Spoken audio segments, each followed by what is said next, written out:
กินข้าวแล้วจังโนบไม่เท่ากินข้าวอิ่มแล้วจังโนบกินข้าวก่อนฟังเทศมืดมือมืดเว้นเนาะเป็นคำจนมืด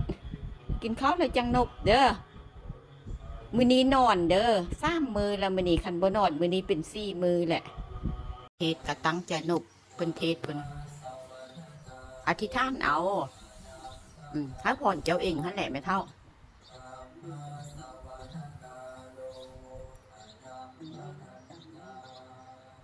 ก็สวดได้อันเนี้ยสวดหนึ่งไหม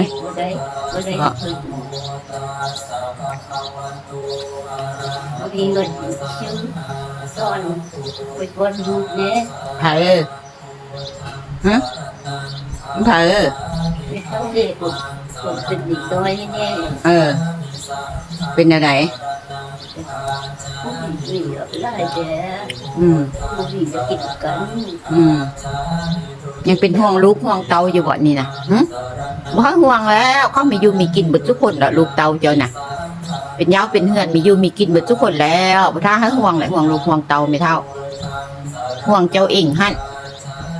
ห่วงกันได้แล้วอีกเขากินเดี๋ยวให้กินซุมือน่ะให้กินซุมือนี่เป็นไฟเสียน่ะเปลี่ยนอาหารนะมีแต่อาหารดีๆพุ่นน่ะเฮ็ดให้กินซุมือน่ะตั้งใจเฮ็ดพุ่นน่ะ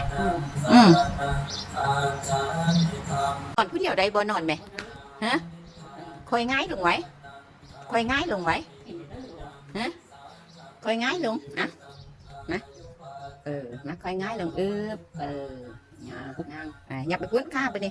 หยับข้าไปนอนนุบก็ได้ไม่เท่าข้าหยับไปข้าหยับไปนอนนุบก็ได้หยับไปอีกข้านะหยับไปพื้นข้านะหัวก็หยับไปพื้นไม่เท่าหยับไปหมดแล้วปั่นกันเอา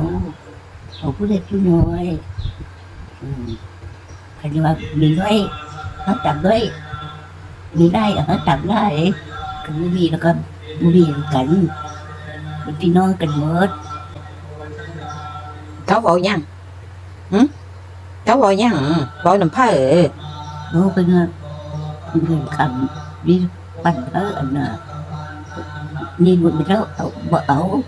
มียังบ่เอาเป็นผู้ได้มาปั่นเงินให้อยู่นี่เขาเป็นปั่นให้กันหัวเนาะเป็นผู้ใดเพิ่นน่ะเป็นผู้ใดเพิ่นปั่นอยู่ใส่เพิ่นเอามาแต่ใส่เงินน่ะมาปั่นให้ไผมันยังได้เงินสร้างสิ้นนะโอ้เป็นผู้ใดอยากได้เงินสร้างสิ้นน่ะสร้างสิ้นน่ะสร้างสิ้นบ้านยังด่านกันแล้วบ้านหินน่ะบ้านยังบ้านผลหินบ้านยังบ้านผลหินบ้านเฮาอยู่บ้านเฮาอยู่หั่นบ้านผลหินหั่นผลหินเป็นไม่เท่ากันนอนได้ไหมไม่เท่ากันจะสูเว้าไล่ไปเท่าบ่เมื่อยบ่นอนฟังเทศแล้วไม่เท่ากันนบแล้วไหม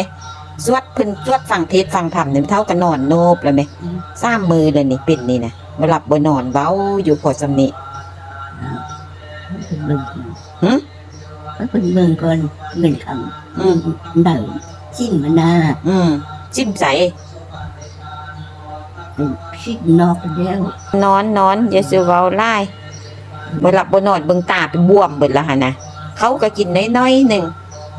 FC แห่งเป็นห่วง FC เจ้าเป็นห่วงเบิดทุกคนอายุมั่นขวัญยืนเด้อไม่เท่าเด้อว่าซั่นนี่ไม่เท่าใช่บ่เอาเลยเท่าบ่เอาเท่าบ่อยากได้อยู่แต่ว่าเขาได้เงินจุบเพิ่นได้เงินหยังเงินไปซื้อกินชื่อพระสะหิ่งชื่อยังนะพระสะหิ่งอยู่ใส่พระสะหิ่งนักขึ้นพุ่นยังนั่งอยู่บ้านนักขึ้นพุ่นเจ้าก็ฮู้อยู่ว่าเจ้าก็ชื่ออยู่ว่าเจ้าก็เคยไปว่าไปไว้พระสะหิ่งน่ะจักคนยังน้อยเด็กยังน้อยเคยไปนอน